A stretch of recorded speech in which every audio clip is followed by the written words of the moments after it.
What is going on? This is Michael Hacker with the Hacker Outdoors podcast. Today I'm joined with Joey McCormack. We go through a few quick little things about trout opening day here in New Jersey. If you didn't take the fish off your hook, does it count as your fish? And we kind of talk a little bit about fly fishing, the idiosyncrasies of it, and how we can all get a little bit better each day with everything that we do. So without further ado, we'll jump right in. Ladies and gentlemen, this is Michael Hacker of the Hacker Outdoors podcast. That's As you can see that I have Joseph McCormack here with me today.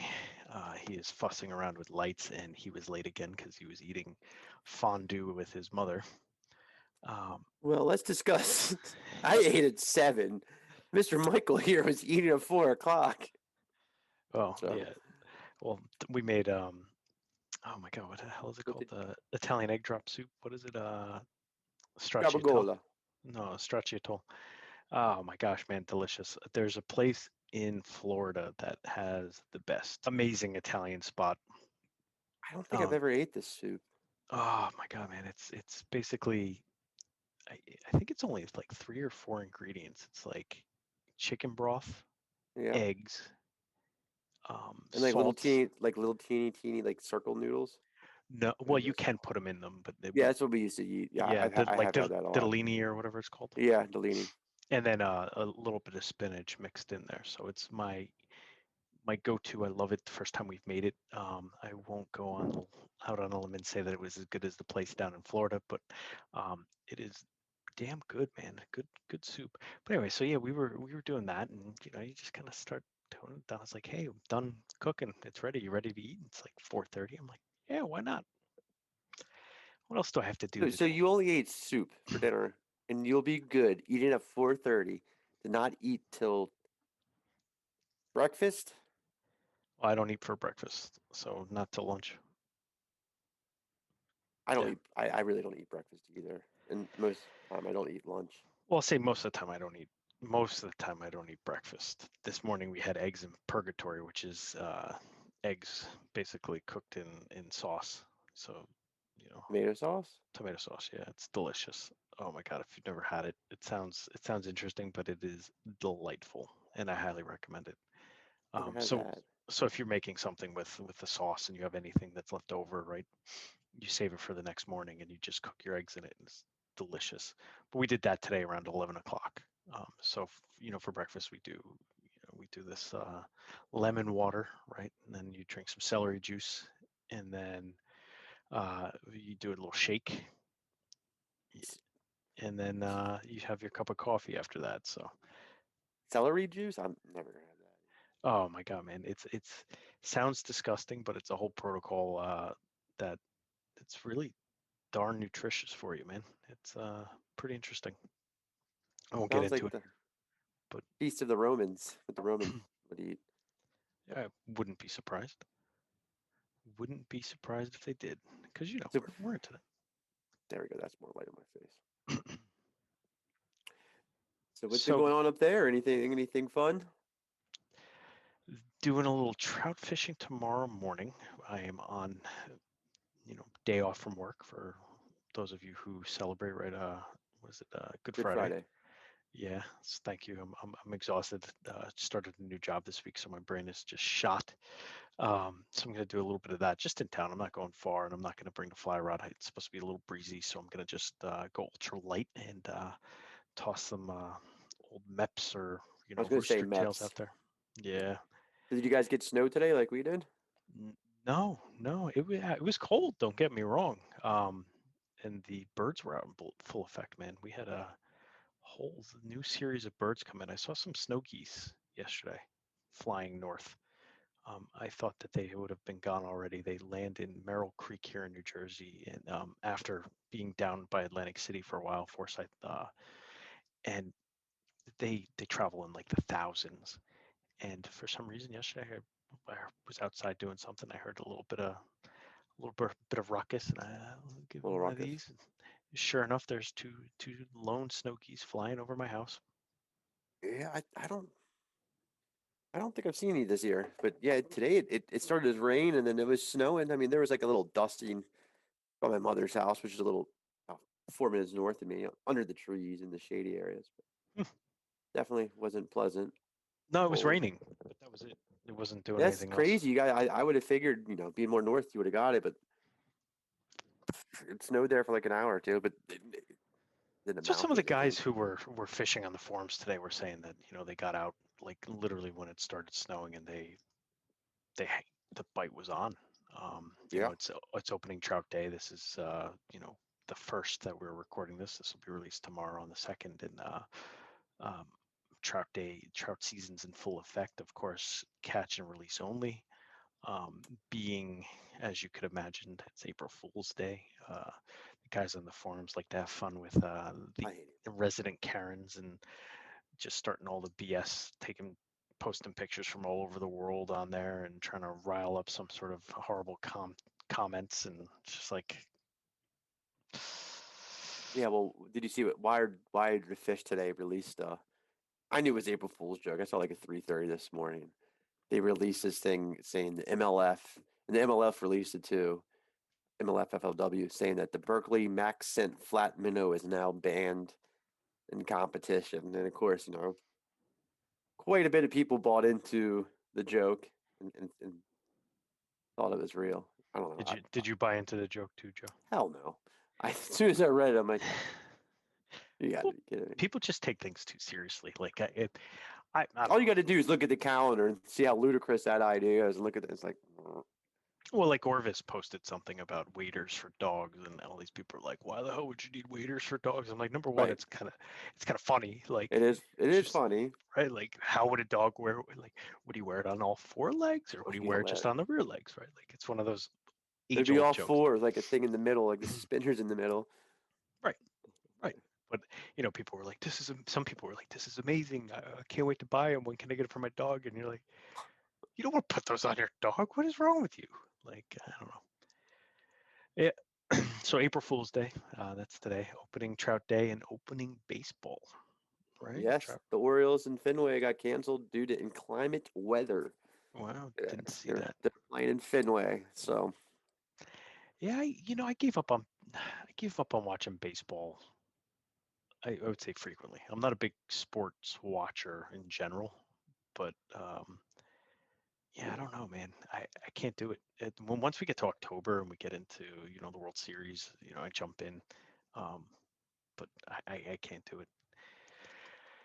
But yeah, man. So trout fishing tomorrow, muskie fishing on Saturday. I oh am man.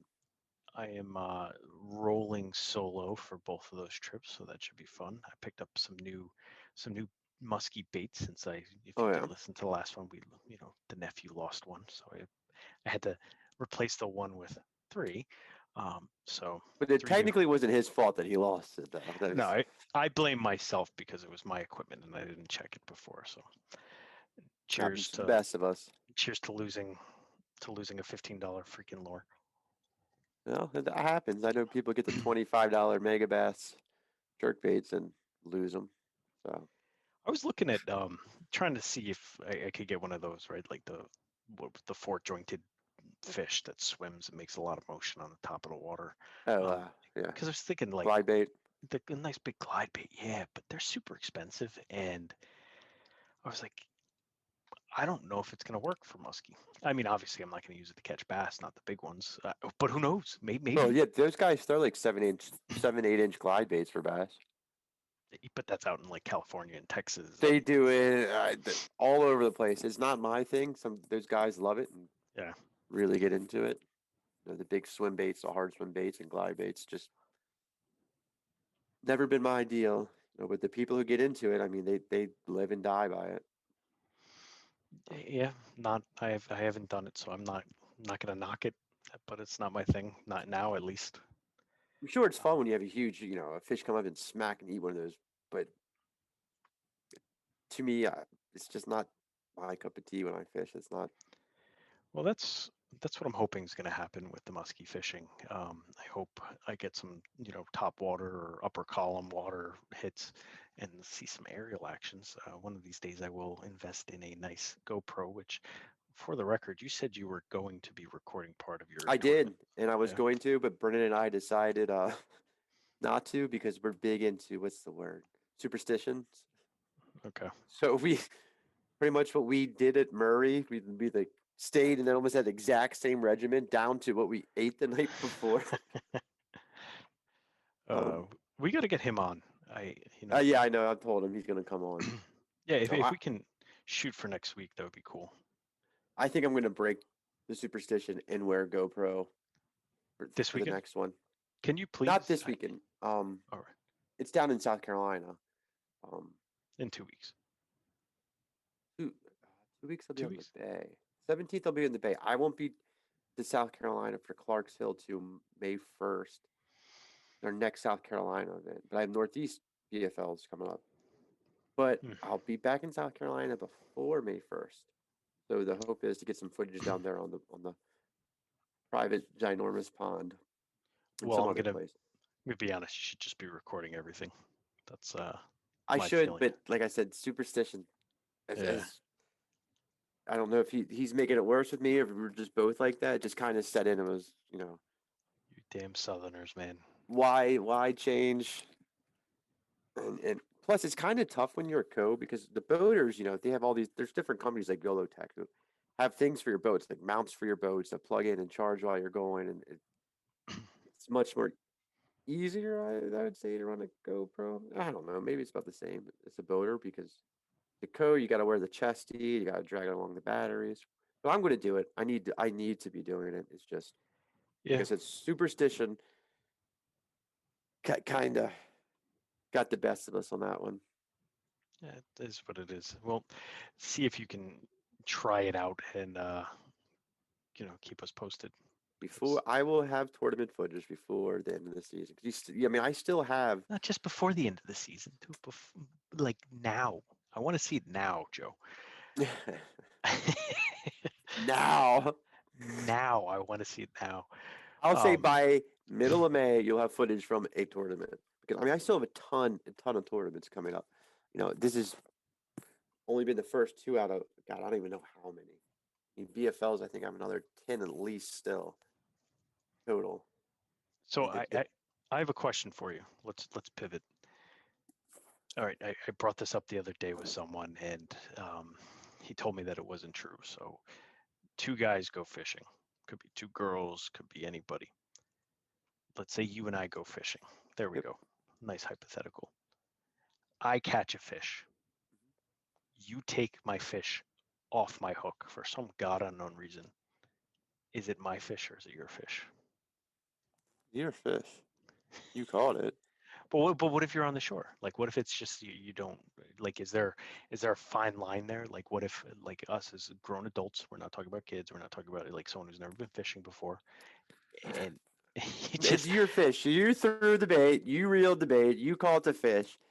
Maybe you're squeamish to touch a fish, therefore I took it off from you. Or maybe the hook is a certain way you don't like, and I help take it out. I mean, you'll see guys like YouTubers or even pros have YouTube channels where they're fishing with buddies or they're fishing team tournaments. Like, well, the one guy will catch it, the other guy will just take it off and put it in the live well. yeah. I was busting my buddy's chops because he went fishing with a friend of his, and he sends me a picture of the fish. And he goes, "Hey, can you tell me what this is?" And he's holding it. And I said, "Wow, it's beautiful. You caught it. You caught that fish." And he goes, "No, I took it off for my friend." And I said, "So that means it's your fish, like." uh, And you got a picture of it. Did he get a picture of it? No, he didn't. It's your fish. Just go around telling everyone it was your fish. Because Well, yeah, it seems like his friend just, gave up the rights of the fish there. Maybe his friend's squeamish to touch fish. I don't know. I think maybe because it was maybe a new species for him. Maybe he was used to catching bass, and he was like, What kind was I it? don't. It was a trout, Oh, um, and it wasn't what they were targeting. So it was just kind of funny. So I was busting his chops, and I said, "Well, congratulations," because this guy always tells me he hates trout fishing. He thinks it's stupid. Well, I'm putting words in his mouth with that. I'm paraphrasing. He just pears. is I like, know. I have no interest in going trout fishing. And I said, respect, respectable. You're a bass fisherman. I get it. Um, but when he sends me that picture, I'm like, okay, so you finally caught a trout. And he's like, no, it's my buddy's. I'm like, no, you caught it. You took a picture with it. He didn't take a picture with it. It's your fish. Um, I just thought it was kind of funny. Yeah, some people do say that. Kind I mean, it all goes with old timers. Like, if you don't take your own fish off, it's mine. But Yeah. I don't know. I mean, I don't mind trout fishing. I just rather bass fish. That's I, just me. I mean, you know, I never got into the fly. I never. well, I fly fish for bass too. I love fly fishing for bass. I honestly would say that, fly fishing for smallies has been one of the most rewarding, successful, like exciting fishing I have done. And I don't know. I'm It sure it just, could. Yeah, I'm sure it could be a blast. I mean, but you say, like, when I use my ugly stick, my ultralight, and we were catching some pretty big fish, and I've caught some pretty big fish on that, and you make fun of me, and you're like, dude, but it's like catching a dinosaur because it's not meant for that. But yeah, that's kind of what it feels like on a fly rod when you're catching species that, you're traditionally using a heavy rod, or you're, medium heavy, whatever, and you're catching it on a, 5 weight, 4 weight, in some case 6 weight, and your rod is bent like yeah, completely in half. Um, I don't know. It's fun, and it's fun playing them on the fly rod. I do have to say it gets frustrating, right? Depending upon I'm how you're sure. fishing. Um, like Donna gets very frustrated when she uses the fly rod. She's like, I don't know what to do with all this line. Like, what do you like? Yeah, I'm with her on that. Yeah. I, I don't. I mean, doesn't it like get spooled up weird when you go to reel in finally? I guess, and they're like real little teeny handles too, right? Like, Yeah, it's super tiny, but you got to figure if you're casting. Oh, I think I lost you, Joe. I'll just continue, and hopefully you'll regain your video there. But you figure if you're casting and you have a big handle on there, it's not conducive at all to fishing that way.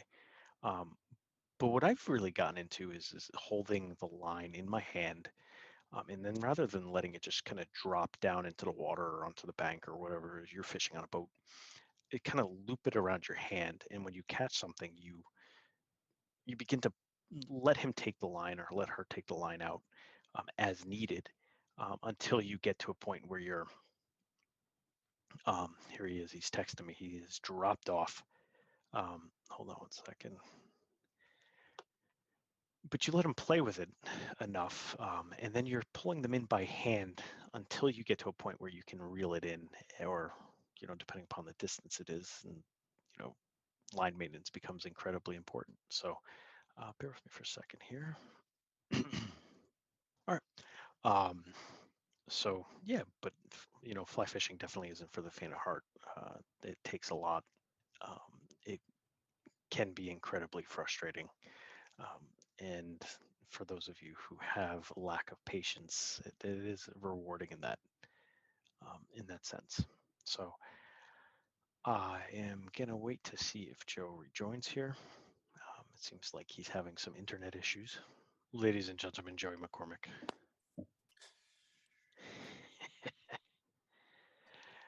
not going to Not say the company's the name, but their router's about to go out the window. well. Uh, but yeah, it's line management's frustrating. I kind of continued the story while you were frozen there. You got to fill me in. What happens when you wind it? Does it like it go back on funny or? No, it goes back on normal, but depending upon the distance in the runs, and obviously the size of the fish and how much you're casting, right? So for example, when I'm pike fishing with my fly rod, I'm pulling the line in like this as I'm holding the rod here. I have the line capped under my finger, and I'm stripping back behind me, nice long strips. And as I get to down here, I twist my arm a little bit so that it kind of makes the fly kind of go like this.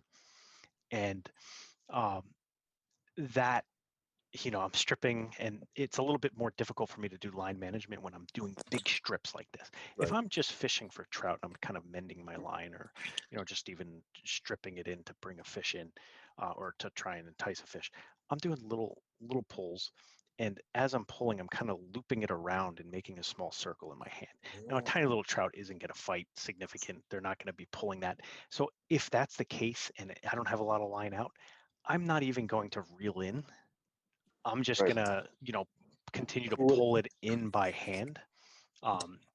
It just makes sense.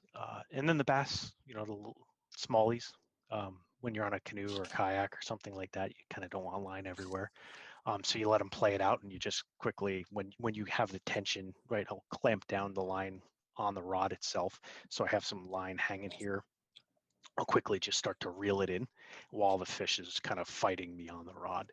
And then that way the line's nice and tight, and then I just reel them in. So like on the reel, there's like a handle, Yeah, it's just a tiny little nub. Yeah. just a little teeny nubby, huh? Yeah, tiny little nub.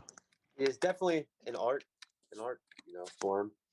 Sounds like to me. Like that's a lot of stuff going on, all at once.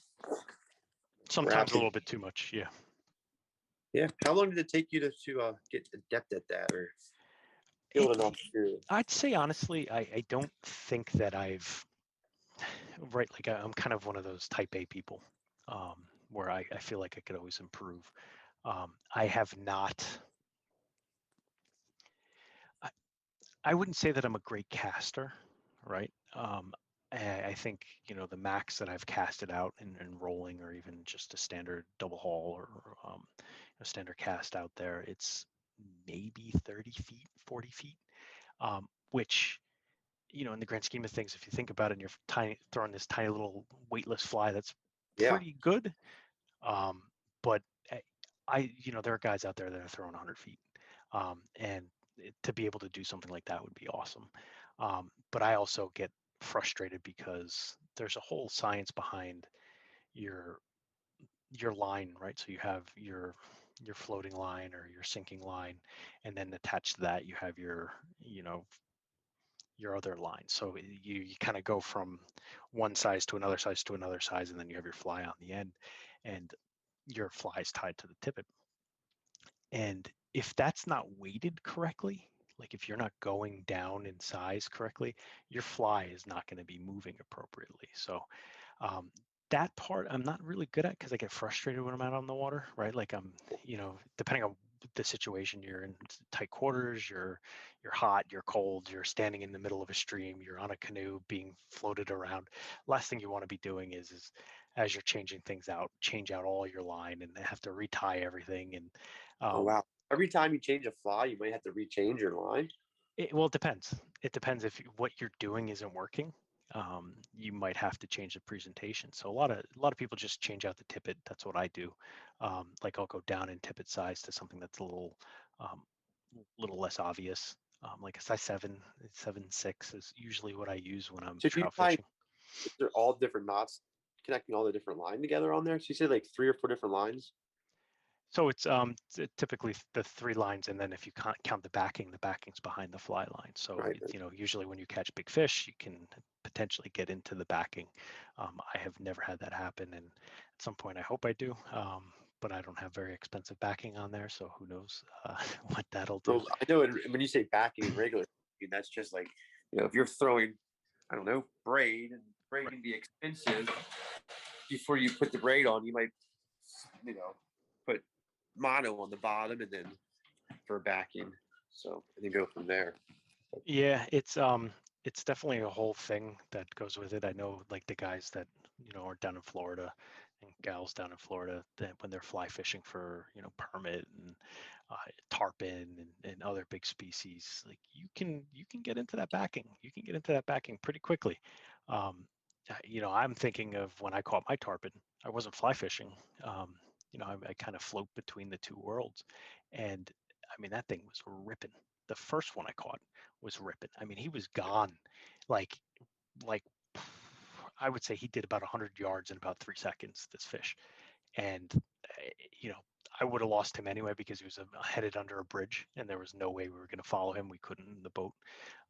We were in too big of a boat to go under this bridge, and he just leapt out of the water, did that tail dance straight across, and he was gone. But people who do that on the fly, man, they're on these tiny little skiffs, and they'll just follow them around, and someone's pulling behind them, trying to catch up. But you get into that backing really quick, potentially. Yeah. So is fly line like braid, I guess, or is it? So there's a couple different things that I'll I think this is a good episode for us to do where we kind of have examples. I'd hate to Yeah. have everything, but like you talk about tenkara fly fishing. Tenkara fly fishing, the tenkara line typically, historically we'll say was made out of horsehair. So it's braided together and made into this super strong material. But you have this pretty thick, like my backing is what you would kind of equate to being like a braid, right? It's Right. like it's almost like a rope. And then it's attached to this line. It's a bright yellow line. Yep. Like I said, I'll do a demo on that, and that Yeah. I know it's floats on bright the yellow line. stuff. What was it? I've seen the bright yellow stuff. Yeah. And I then just didn't realize you guys have like 4 different things tied on there. I just thought it was like your yellow line to maybe like some type of leader. But well, that's kind of what it is. So you're going down in size, but you have a tapered leader that goes to tippet. So the tapered leader goes from like the thicker diameter down to like we'll say 6x for all intents and purposes, and that 6x then ties onto a 6x, which then attaches to a fly. So, luckily I've kind of gotten better with tying knots over the years. You get a little bit quicker with it. And then thankfully, these wonderful people, whoever you are that invented um, uh, tippet rings, God bless you, that saves my life. It's just a tiny little metal ring that's, some of them are rated for up to like 50 pounds that I've seen. And it's just this tiny little ring that ties on, and you can cut your tippet off and tie on a new piece as needed as you're going up or down in size. Um, so definitely fun. If you're interested in learning on that, you can go on Orvis's. They have a fly fishing learning resource center. They're pretty good and teach you everything you need to know about fly fishing. Um, so I could be better, I guess is the moral of the story. That's a 20-minute explanation for a 5 minute. I don't. I mean, the closest experience of fly fishing I had was when Jane was what, like 5 years old, and I watched her fly fish in Allegheny at Ron and Aunt Joanne's wedding. I mean, that you know, that's pretty much the most what you do that I know about it. Now, are you allowed to have mullets when you fly fish? Because Mullets, absolutely. I mean, it's you know, actually it's. encouraged. I hope. I mean, because that's the way I see it. The fishing world's going right now. You got to have a mullet to compete and to compete successfully. Right, of I think course. the long hair helps you blend in with the vegetation. Yeah, well, I'd agree with that, and I think, the whole mystique of fly fishing has kind of diminished over the years and has become more mainstream, right? We, you know, talked to us 20 years ago, and it would have been like, oh, that's for rich people in tweed coats that, do it all over the world in fancy places. But fly fishing has come a long way, and I think it's mainstream enough where people, every walk of life. I follow some guys are down in Appalachia that are doing this up in the mountains of North Carolina, and um, you know catching these beautiful native brookies, right? And they're salt of the earth, people will say. So you have what we always did was urban fishing, right? We lived in the city, and we would just go down and cast under bridges and stuff like that, and be catching bass. In the Passaic River, we'll say. That's like urban fishing. And then Yeah, you have a little, yeah, go ahead. that's as urban as it comes. Yeah. So you have like it's come a heck of a long way, fly fishing for sure. But like I said, I don't know. I grew up, in regular rod and reel, and I I love rod and reel. I just sometimes like to be challenged and like to be beat up a little bit more. Um, if I had a little heavier fly rod, I would probably be attempting to catch some muskie on it this weekend, but I'm not doing that in my 6 weight because it's the only 6 weight I have, and I don't want to catch something to have that snap off. Well, I hope you get a muskie this weekend. I know. Oh, I know you've been on the hunt here for a while. So Yeah, I'm keeping my fingers crossed. I need to get my New Year skunk off. I still haven't caught any fish yet the this year. skunk's not off for the new year, huh? No, I've gone out in some pretty stupid conditions, so I blame myself for it. But the past 2 times I went even brook trout fishing, like I said, I'm sorry, brook trout fishing and brown trout fishing, native streams, I didn't see anything, and the topography had changed so drastically that I think I need to go back and just kind of really spend some time um, in those types of water, or any type of fishing. Really, you can't just go for an hour. Like, it's not conducive to anything. Like, you need to go, you need to sit No. down. And my best fishing days have been, with fly fishing, have been, get to the river or creek or brook or whatever it is I'm fishing, sit down and just watch what's going on, take a look, look at the bugs that are, hatching, pick up rocks and take a look, watch the hatch that's happening above you, maybe look for signs of life in the water, really pay attention to the way that, they say foam is home and all these other things. Like, pay attention to the way the water's falling, and where there might be deep little holes, where there might not be deep little holes, but little pockets that these, tiny little fun fish could be hiding in. And then, just finding the right size fly to match that, along with the hatch colors. So I think a lot of the times, people who are fly fishing in New Jersey are going after stock trout, and stock trout don't really have, kind of like us, they don't really have a say to nature yet, right? They've just been released. They don't understand the natural world around them. So throwing anything might work for them. But a more native species or a more wild species isn't going to react the same way. They need to know that what you're throwing matches what's happening in the river or lake or pond at that time. Yeah, I mean, pretty much like any other type of fishing, Yeah, for the most part. yeah, That's why absolutely. people look down on people who make YouTube shows with them catching tons of fish fishing untouched ponds, because if the bass has never seen a bait thrown in front of them, more than likely they're going to eat it. Yeah, I mean, yeah. Well, in the end, you it's fun. Don't get me wrong. Like, I would oh love to yeah, do that. yeah, Right? Like, oh yeah.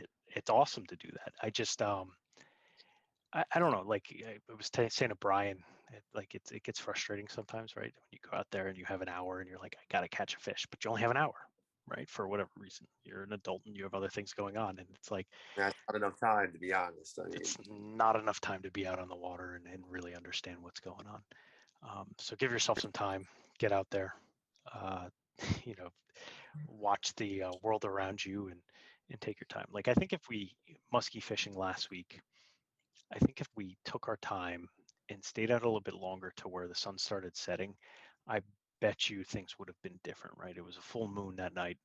Um, we started seeing a lot of signs of life as the clouds started moving in.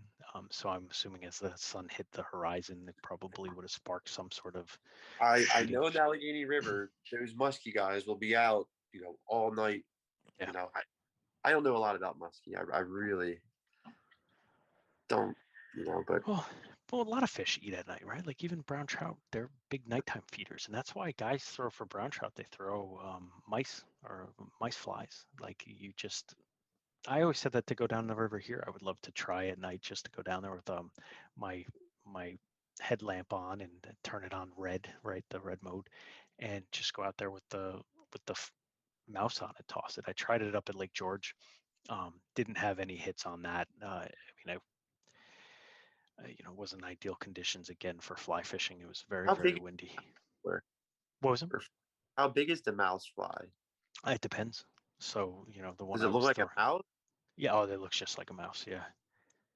Yeah. So, these are, I think, factory made flies, the ones that I have. I know guys do make them. There's a guy down in North Carolina that makes them, and they look amazing for being handmade. Yeah. Um, but these look very real because they're factory made. Um, yeah, you can get flies that look like anything, man. I was just looking. Some guy was Did posting you get like a flies. or fly, What was that? like a dinosaur fly, I wouldn't like be surprised. brontosaurus or whatever, or like I don't know, or what is it? Yeah, whatever. Any dinosaur would be funny. A velociraptor freaking fly. Yeah. Rhinoceros or whatever the hell they're called. I wouldn't be surprised. And you see guys who throw things, ridiculous things in regular fishing, and they catch fish. I mean, I was watching a YouTube video of what's his name, Jersey's favorite Ben Gravy, right? Yeah, He was surfing a piece of plywood, and it's like, or yeah, and even he fish. ripped. Yeah, he did. And then you look at the old videos of fish, right? Riding the penis. Yeah, sure. like you could do it. So flies no different. I mean, you're just. I think there's so much we don't know about the natural world that we like to think that we have it all dialed in as people who spend a lot of time out there, and amateur scientists and even scientists, but um,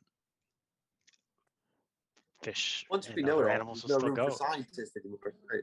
Right, but I mean, just in general, like we seem to think, oh, you I know. have to match the hatch, but and it needs to look exactly like what it is you're throwing, but it's like sometimes you don't. Like you could literally throw anything, and they do it. I mean, we were catching brookies on literally a hook, just a hook.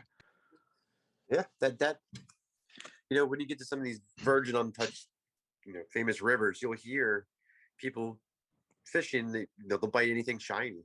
Yeah, and it's They've true. never seen it before. Yeah, and that's absolutely true. And even but then, you have species that are known to do that, right? So you're talking like barracuda. You just throw something shiny out there, and the barracuda will go for it.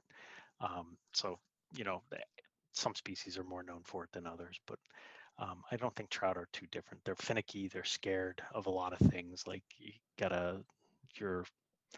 need to be stealthy when you're going for them. They can't see you. They can't see shadows. You can't make a lot of noise or a lot of movement. Um, and don't be kicking up the water, because as soon as you do, they're going into hiding, and they're not going to be eating for a while after. So that's why you get to a spot and you kind of just, if you're going to fish it and you've kind of disturbed things a little bit, get into it. I sit down if it's a shallow stream, and a lot of the native streams are very shallow, and I'll sit down and I'll just sit there and I'll just kind of bide my time, enjoy the scenery, wait like 5-10 minutes, and maybe toss the first one and say, okay, nothing. No, I'll just wait a couple more minutes, rather than casting for a half hour and getting frustrated and nothing's biting. Well, I know that I screwed up by disturbing a hole, right? Maybe my shadow went across it or whatever. Just sit down and relax and wait. Or you do what a lot of people do, and you just go up to the next hole and continue and continue and continue. So Sure. yeah, It's something. it's something, brother. It's But definitely different than what I do. Cast 1,000 times over and over and over and over and over. To boom, yeah, explosion. You got 10 pounders. Like, woo. yeah. What you boys catch? Is that a dolphin? Yeah, no, that's That's a my dolphin, boys. yeah, boys. Ooh. Well, I think we can wrap it up there. It is uh, Yeah. about 45 minutes or so. Joe, always a pleasure, brother. Yeah. You too, man. Tournament Saturday. Just a small local open. I don't care. You It's win. still a good sight. It'll be a lot of boats. You destroy them all, Joe. We're gonna destroy me and my partner. We're gonna win it. We're gonna win it all. Attaboy. There's no second. There's only first. That's right. That's it. Go So high, Cole. Go high, Cole. I'm going high. I'm going high. Well, and yeah, definitely check in with me. Let me know how you did, and I will. Like I I said, will if you ain't definitely. first, you last. I'll keep you posted too, man. I'll let you know. Yeah, let me know how you do. All right, I'll probably even Um, try and FaceTime you from the river. Perfect. Sorry about the internet connection. Dude, as soon as I got on this, back on. I was like, I'm not getting back on because it's going to kick as soon as I get back on. So No, that's the way it works. Murphy's Law. Murphy's Law. Murphy's Law. You Murphy's get Law. it? Murphy's Get it? Law. Get it? Get I it? got it. All right. Love you, Joe. Thanks, everyone. Love you too, brother. Bye, Later. bro.